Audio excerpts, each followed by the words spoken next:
Isang mapagpalang araw mga ka-idol, no? Sa video ito, ipapakita ko sa inyo kung paano mag-repair ng downspout mga ka-idol. No?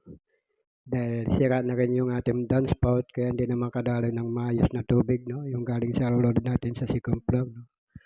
So, ang ginawa natin dyan, nagpabutas muna tayo ng ano guys, no? Para makapasok yung PVC pipe na papuntang drainage. No? Ayan na nga. Yung pansin mo yung tubo yun sa taas, dyan tayo itatap na ng PVC, no? So, kailangan natin dyan ng dalawang elbow guys, at saka ano, yung plastic cement, no? Para magamit natin. No?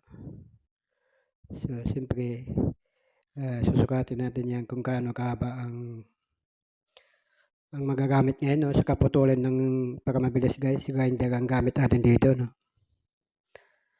Ayan.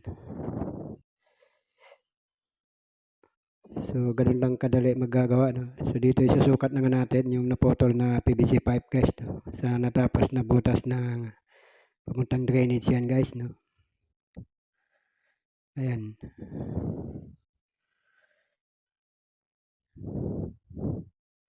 So, maghahanda na rin tayo dyan ng ano, yung pinaka-clamp niya, guys, no? Yung ginamit natin, yung so, yan ang gagamitin natin clamp, no? So, dito susukatin din yung kung gaano ka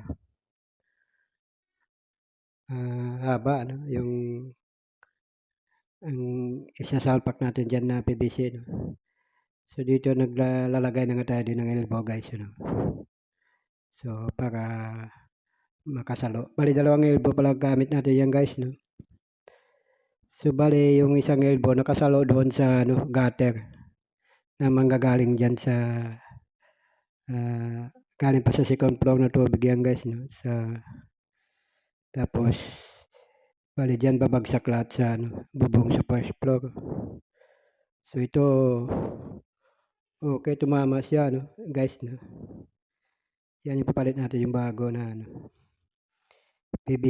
PVC pipe pala na detress ito gamit natin, guys. Ayan.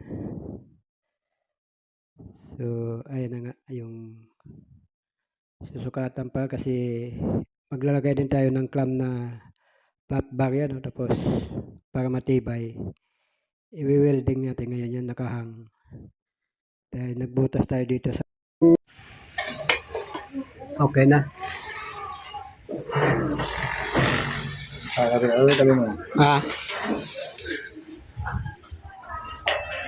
ang ganda ng pagkadali ano to eh. So ito na yung finished product ng downspout. Ayan guys. So nagbutas dyan ng ano. Sa baka pinalusot yung PVC pipe. So dito sa labas. Ayan guys, may pintura na yan.